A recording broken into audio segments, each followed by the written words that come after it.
there. Subscribe to my channel. आज हम पढ़ेंगे त्रिभुज। क्या? त्रिभुज किसे कहते हैं? त्रिभुज की परिभाषा है तीन भुजाओं से बनी बंद आकृति को हम त्रिभुज कहते हैं। तीन भुजाओं से, भुजा कितनी होनी चाहिए? तीन। भुजा तो तीन होनी चाहिए, लेकिन उसकी आकृति कैसे होनी चाहिए? बंद आकृति की होनी चाहिए। तीन भुजाओं से बनी बंद आकृति को या घिरी आकृति को हम त्रिभुज कहते हैं। त्रिभुज की परिभाषा है। अब देखो त्रिभुज का मूल रूप क्या है? इसमें देखो है त्रि और भुज। इसको अगर हम तोड़े तो यह है त्रि और भुज।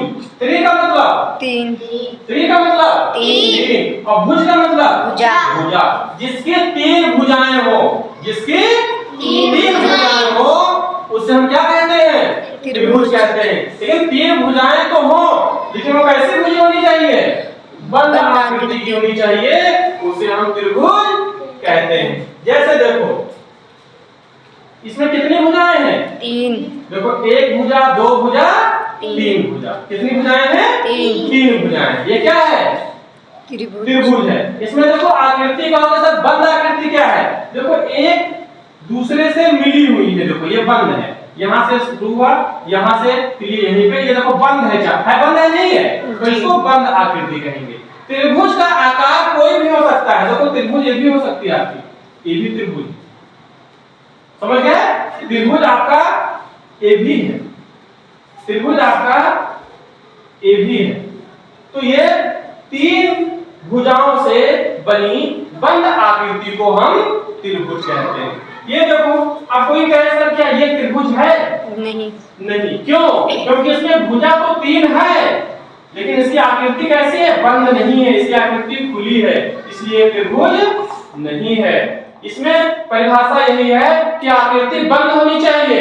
भुजाएं कितनी होनी चाहिए? तीन भुजाएं होनी चाहिए, वही हमारी त्रिभुज होगी। आकृति बंद होनी चाहिए और भुजाएं तीन होनी चाहिए, वही हमारा त्रिभुज होगा। त्रिभुज का आकार कोई भी हो सकता है। देखो त्रिभुज, तीन, त्रि मतलब तीन, भुज का मतलब भुजा।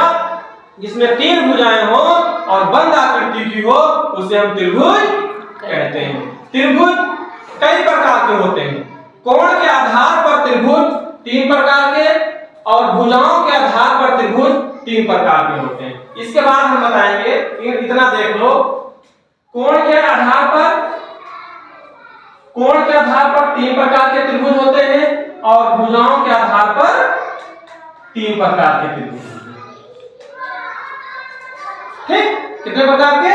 कोण के आधार पर तीन और भुजाओं के आधार पर तीन। इसको हम नेक्स्ट वीडियो में देखेंगे।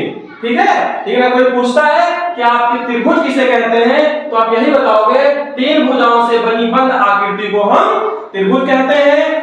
त्रिभुज में कितनी भुजाएं होती हैं? तीन भुजाएं होती हैं। कितनी? तीन। और कोण कितने होते हैं? देखो एक कोण, दो कोण और तीन कोण। कितने कोण? तीन। चतुर्भुज में भी हम इससे पहले पढ़ाए हैं। चतुर्भुज में कितनी भुजाएं होती थी? चार। और चतुर्भुज में कोण कितने होते थे? चार होते थे। त्रिभुज में भुजाएं कितनी होंगी? तीन। कोण कितने होंगे? तीन। वही हमारा त्रिभुज होगा। तो त्रिभुज के प्रकार हम अगली वीडियो में देखेंगे। ठीक है?